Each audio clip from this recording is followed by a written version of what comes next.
Was genau ist eigentlich Präsens? Hallo liebe Zuschauer, gut, dass ihr wieder eingeschaltet habt, denn im heutigen und in den nächsten Videos geht es um das Thema Verben im Präsens. Heute geht es um die Frage, wann man das Präsens überhaupt benutzt. Und wir beginnen direkt mit einem Beispiel. Ich lerne. Was seht ihr? Ihr seht ein Prädikat, das Verb, und ihr seht ein Subjekt, das Personalpronomen. Aber welche Informationen bekommt ihr jetzt von diesem Satz? Erstens, ihr seht das Ich lerne. Das heißt, man bekommt eine Information über die grammatische Person. Und Achtung! Eine grammatische Person muss kein Mensch sein. Es kann genauso gut ein Telefon oder ein Baum oder ein Gefühl sein, wie zum Beispiel Liebe oder Angst. Dieses kleine Wörtchen Ich ist ein Personalpronomen in der ersten Person Singular. Für Verben gibt es insgesamt 6 Personen. Die erste Person Singular, ich lerne, die zweite Person Singular, du lernst, und die dritte Person Singular, er, sie, es oder man lernt. Wenn wir uns jetzt vorstellen, dass es mehrere Ichs gibt, dann ergibt das doch wir. Und wir ist die erste Person Plural. Nehme ich jetzt 2 oder 3 oder 4 Mal du, dann ergibt das ihr. Das ist die zweite Person Plural.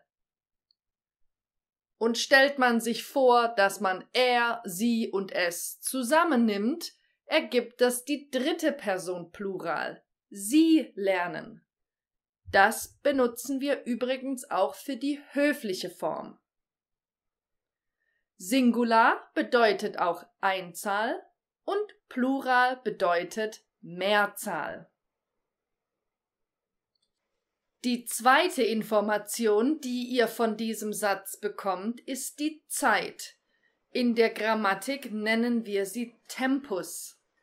Sie sagt dir, wann etwas passiert. An diesem Beispiel sieht man übrigens auch, dass dieser Satz im Indikativ steht und nicht im Konjunktiv oder Imperativ. Außerdem sieht man, dass dieser Satz aktiv ist und nicht passiv. Aber das erkläre ich euch ein anderes Mal. Das Präsens ist ein super interessantes Tempus, denn man kann mit ihm in allen Zeiten sprechen. Aber welche Zeiten gibt es überhaupt? Ganz einfach gesagt und unabhängig von der Grammatik gibt es 3 Zeiten. Die Vergangenheit, die Gegenwart und die Zukunft.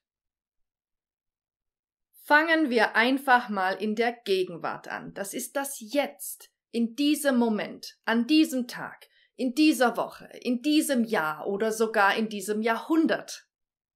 Das Präsens ist ganz typisch, um über die Gegenwart zu sprechen. Erinnert ihr euch noch an das Beispiel aus meinem ersten Video? Lisa schläft. Wenn ihr zu einem Deutschen sagt, Lisa schläft, dann versteht er sofort, dass Lisa jetzt in diesem Moment schläft.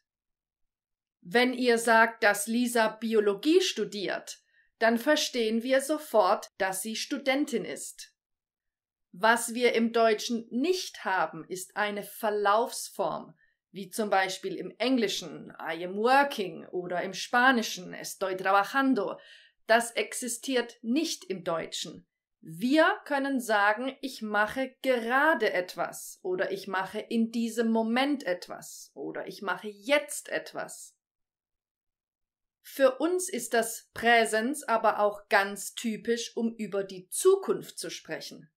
Das geht aber nur, wenn ihr irgendwie zeigt, dass etwas später passiert. Wie geht das? Mit Wörtern.